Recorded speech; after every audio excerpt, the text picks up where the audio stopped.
இயேசுவில் அன்புக்குரியவர்களே, இடரில்லா வாழ்க்கை அன்பின் வழியில் நடை. ஆமாங்க, don't be a hindrance for anyone. யாருக்கும் இடரில்லா ஒரு வாழ்க்கையை வாழத்தான் ஆண்டவர் இயேசு இன்று நம் ஒவ்வொருவரையும் அழைப்பு விடுக்கின்றார். ஏனென்றால் மனிதர்களாகிய நாம் பலவிதமான வகையிலே பலருக்கு இடராக இருக்கிறோம்.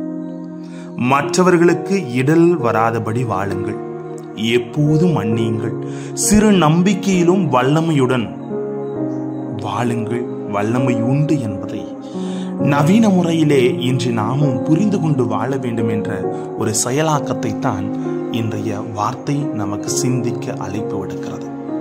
வார்த்தையோடு கடந்து வாழ்வின் அர்த்தங்களை புரிந்து கொள்ளலாம். வாங்க. Praise the Lord. இயேசுவுக்கே புகழ், இயேசுவுக்கே நன்றி. இறைவனின் அருட்கரமும் அருளாசிரும் உங்களோடும் உங்கள் குடும்பத்தோடும் நிறைவாக தங்கிட உங்களை நான் வாழ்த்துகிறேன். அன்பில் இனியவர்களே, இன்றைய உலகம் சமூக வலைத்தளங்களினாலும் விமர்சனங்களினாலும் நிறைந்தது. நாம் பகிரும் ஒரு சொல், ஒரு கருத்து மற்றவரை காயப்படுத்தக்கூடாது என்று இயேசு சொல்கிறார்.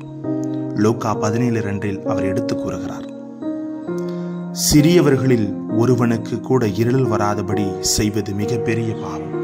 அதாவது ஒரு சின்ன சின்ன விஷயத்தை கூட நம்ம அவங்கள காயப்படுத்தினா அது பாவமா மாறிடுது. நம் வார்த்தைகள், பதிவுகள், செயல்கள் எல்லாம் கிறிஸ்துவின் அன்பை பிரதிபலிக்க வேண்டும். இடரில் அல்ல, ஊக்கம் உருவாக்கும் வாழ்க்கை வாழ வேண்டும் என்பதை தான் ஆண்டவர் சொல்கிறார். இன்றைய குடும்பங்களிலும் அலுவலங்களிலும் நண்பர்கள் மத்தியிலும் மன்னிக்க முடியாது என்ற மனநிலை அதிகமாக இருக்கிறது.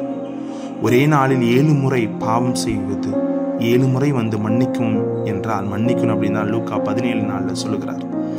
ஆக மன்னிப்பு என்பது பலவீனம் அல்ல, அது ஒரு தெய்வீக சக்தி. மன்னிக்கிறவர் தன் உண்மையான வல்லவர். மன்னிப்பு இல்லாமல் அமைதி இல்லை, மன்னிப்பில் தான் இறையரசு தொடங்குகிறது என்பதை ஆண்டவர் அழகாக நமக்கு சொல்ல விளைகிறார். ஆக பாவத்தின் சோதனைகளையும் சூழ்நிலைகளையும் நம் வாழ்வில் தவிர்க்க முடியாது. ஆனால் அந்த சோதனைகளிலிருந்து சூழ்நிலைகள் எப்படி விலகி இருப்பது, கடந்து செல்வது என்ற ஆற்றல் நமக்குள் இருக்கிறது. அந்த ஆற்றலை மந்தமாகாமல் பார்த்துக் கொள்வது நமது கடமை என்பதை இறைவனால் நம்மிடம் எதிர்பார்க்கப்பட்டாலும் பாவ செயலுக்கு தூண்டுகோலாக நாம் இருக்கக்கூடாது என்பதையும் எச்சரிக்கையாகவும் நற்செய்தியிலே முன்வைக்கிறார். நல்லா ஆழமா பார்த்தோம்னா, அறிவுரைகளாக நமக்கு கொடுக்கப்படுகிறது. நாம் புரிந்து கொள்ள வேண்டிய ஒன்று இருக்கிறது என்பதை ஆண்டவர் உதாரணத்துடன் கூறுகிறார். அதாவது நம்பிக்கையாளர்களிடம் நம்பிக்கை தளர்ச்சியை நாம் ஏற்படுத்துவோமானால் அதுவும் நாம் பிறருக்கு செய்யும் இடையூறு தான். தீமையான காரியங்களை செய்ய தூண்டுவது மட்டும் இடரல் அல்ல, நன்மைத்தனத்தை ஊக்குவிக்க தவறுவதும் ஒரு விதத்தில் இடரல் தான். ஒருவரின் நம்பிக்கையை ஊக்குவிக்கும் கருவிகளாக நாம் இருக்க வேண்டுமே ஒழிய ஒருவரை நம்பிக்கையற்ற நிலைக்கு ஆளாக்கிவிடக்கூடாது. இயேசுவின் சீடர்கள் நம்பிக்கையை ஊக்குவிப்பவர்களாக இருக்கவில்லை என்பது நற்செய்தியின் மர்மமாக வெளிப்படுத்துகிறது. ஆகவே தான் தங்கள் நம்பிக்கையை மிகுதியாக்க சொல்லி இயேசுவிடம் அவர்கள் வேண்டுதல் வைக்கிறார்கள். லூக்கா நற்செய்தியிலே பார்க்கிறோம், 9:37-43 சொல்லும்.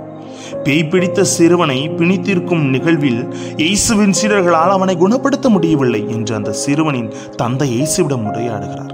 அப்போது இயேசு கூறுகிறார், நம்பிக்கையற்ற சீரழிந்த தலைமுறையினரே, எவ்வளவு காலம் நான் உங்களோடு இருக்க இயலும், எவ்வளவு காலம் நான் உங்களை பொறுத்து கொள்ள இயலும். சீடர்கள் தங்களுக்குள் ஏற்கனவே சிறிதளவு இருக்கும் நம்பிக்கையை மிகுதியாக்க சொல்லி இயேசுவிடம் வேண்டுகோள் விடுத்தனர். ஆனால் இயேசு கடுகளவு கூட அவர்களிடம் நம்பிக்கை இல்லை என்பதை மறைமுகமாக சுட்டி காட்டிவிட்டார். ஆக நமது வாழ்க்கையிலே இடரில்லா வாழ்க்கை அன்பின் வழியில் நட என்பதை புரிந்து கொள்ள அவர்களுக்கு ஒரு வழிதுணையாக இருக்கிறார்.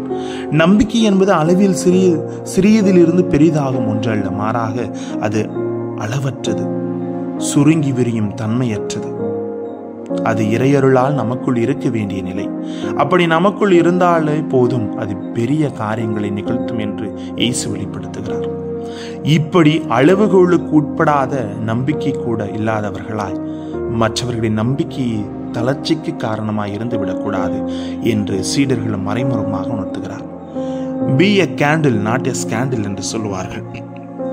அதற்கேற்ப மற்றவர்களுக்கு பாதகமாக இல்லாமல் அவர்கள் ஏற்றத்திற்கு ஒளியேற்றுபவர்களாக வாழவே நாம் ஒவ்வொருவரும் அழைக்கப்படுகிறோம். ஆக வார்த்தையினால் யாரையும் காயப்படுத்தாதீர்கள். மன்னிப்பை மனதில் மொழியாக்குங்கள். சிறிய நம்பிக்கையை செயல்படுத்துங்கள், அது அதிசயம் செய்யும் என்பதை ஆண்டவர் உணர்த்துகிறார். இயேசு என்று நம்மை அழைக்கிறார். மன்னித்து ஊக்குவித்து நம்பிக்கையுடன் வாழுங்கள். யாருக்கும் இன்ட்ரன்ஸா இருக்காது. நாம் மன்னிப்பின் வழியில் நடந்தால் மனித உறவுகள் குணமடையும், சமூகம் மாற்றம் காணும், நம்பிக்கை மலரும். இதை அறிந்து வாழ்வோம். ஜெபிப்போமா.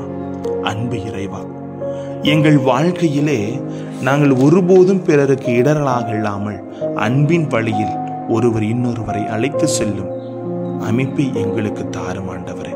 எங்களோடு தங்கும். Praise the Lord.